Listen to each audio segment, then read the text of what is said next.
mga kasimi. Huwag masyadong maingay mga kasimi kasi may natutulog. Ito mga kasimi, pakita ko sa inyo mga kasimi ang natutulog mga kasimi. Yun o. Ito. Nasa likod. Yun o. Antok na daw siya mga kasimi. Yan o. Yan, silipin natin ha.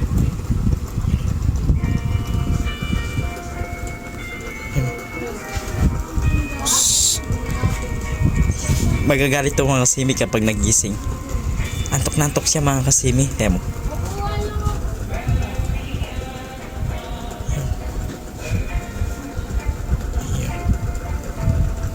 Yan. Huwag lang masyadong maingay mga kasimi kasi kapag ito nagising mga kasimi, nagwawala to. Nangangagat to mga kasimi. Kaya ang ginagawa ko mga kasimi, ginaganon ko yun palagi para hindi siya magagalit. Temo, silipin natin.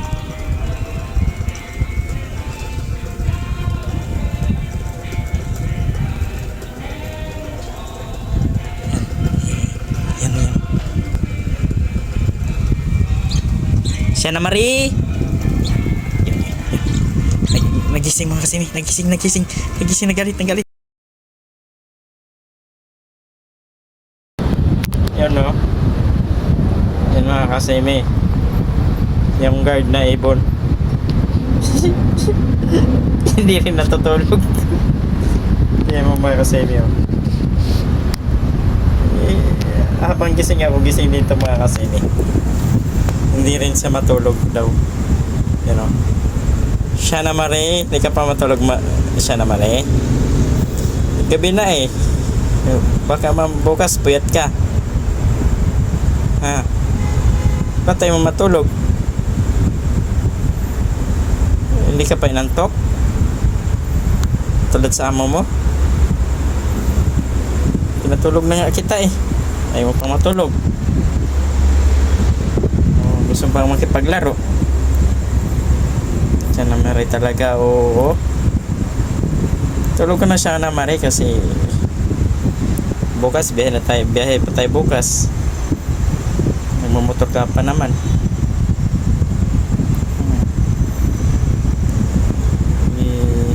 Minamassage mo pa ako. Minamassage ka lang ka. Shana Marie. Guys, pakilala ko po sa inyo si Shana Marie. Siya po ang aking kaibigan na bird. Habang nagjo-duty po ako guys, kasama ko po siya. Kung saan ako magpunta, nandyan po siya sa katabi ko palagi. Nagdadrive po siya ng motor. Shana Marie po ang kanyang name guys. Mga kasimi, yan po si Shana Marie. Habang naka-duty ako, naka-duty rin siya. Hindi rin siya natutulog. Ano rin siya, sinamahan din niya ako sa gabi. Mabait itong mga kasimi. Kahit saan ako magpunta mga kasimi, kasama po ito siya. Si Shana Marie. Diba Shana Marie? Diba? Mamaya tulog ka na. Wag mo na akong i-massage Shana Marie kasi nakakiliti. Yan mga kasimi, siya po si Shana Marie. Yan po siya. Yan o. Ang security guard po ng Lovebird bird. Yan po siya mga kasimi. Yan o. Hindi rin siya tulog. Habang gising ang kanyang amo, gising din siya. Kanina pagod siya sa biyahe namin mga kasimi. Ang layo ng inikutan namin. Pagod din siya eh. Yan. Bukas biyahe naman kami. Kaso lagi akong tinataihan. Yan mo na.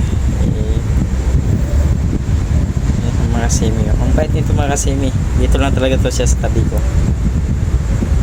Kahit saan ako mapunta, kasama to siya mga kasimi. Siya naman. Shana Marie. Ito pa matutulog. Siya po si Shana Marie. ang security guard ng lovebird bird. Kaya patulog ko na to kanina eh, pamatulog eh. Yan mga kasibis yun.